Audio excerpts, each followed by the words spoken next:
لازم يكون لك شريك في الحياة. بمعنى ايه شريك؟ انا مش بتكلم هنا على الشريك العاطفي. لازم يكون في شريك معاك بتبقى عارف مطمن وهو موجود شاركه. الحمل لما بيتقسم على اتنين بيخف. والله بيخف.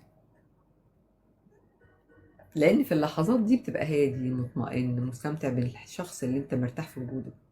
فبتفرق كتير. بيبدأ يتم افراز هرمون الاوكسيتوسين، اللي هو كلنا بنبقى محتاجينه. القبول، المحبة. فهيخلي عقلك يشتغل بشكل افضل. لازم يكون في علاقات صحية حوالينا. تبقى عارف انت بتتعامل مع مين وليه. وتبقى فاهم ان احنا كلنا مع بعض بنتعامل مع بشر مش ملايكة ولا شر مطلق يعني. عاملة لازم تبقى عارف كويس بتتعامل مع مين. هرجع اقول تاني. يعني انت ممكن تكون قريب بابا او ماما او حد من اخواتك مش هتحكي له.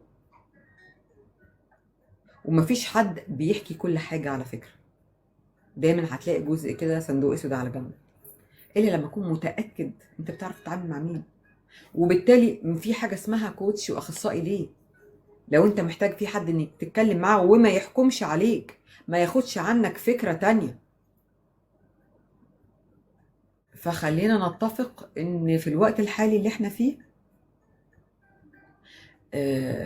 المهنة بتاعة الكوتشنج، لايف كوتشنج، والاخصائيين والثيرابيست زادت. لان الاضطرابات زادت. ومع تطور الحياة والعصر ومع امور كتيرة جدا جدا واجيال جديدة بقت موجودة وكبرت مرة واحدة. بمشاكلها بسلطاتها ببابا غنوجها. فكلنا يعني. غير ان رتم الحياة بقى اسرع. غير انك انت تقدر انك انت تحصل على حد يكون بيفهم او هيعرف يتعامل معاك صح. مش كتير. واهم حاجة عدم اصدار الاحكام. ما ينفعش طبيب نفسي او اخصائي او ثيرابي او كوتشنج يصدر احكام على اي حالة وعلى اي حد وعلى اي نوع وعلى اي افكار وعلى اي طريقة تعامل.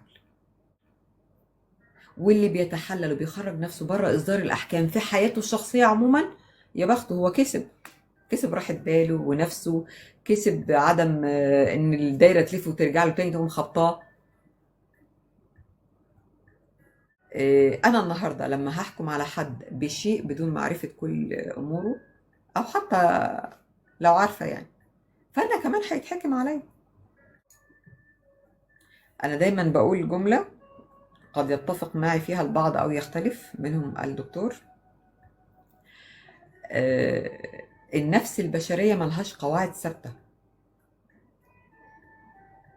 مفيش فيها قواعد زي قواعد الرياضة والفيزياء والكيمياء. لو اديني 1+1=2 هتبقى صعب.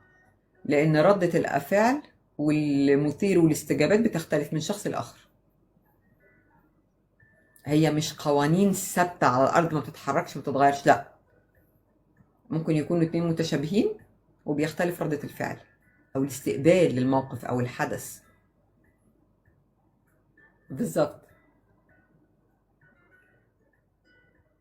عشان كده أنا مدخلة جزء جديد معايا ما حدش عمله قبل كده في الطباعة بتاع تحليل الشخصية، اللي قد يسخر منه كثير عشان مش فاهمين الأمر. حسب الميول بتاع تحليل الشخصية عن طريق قراءة الخريطة الفلكية للأبراج.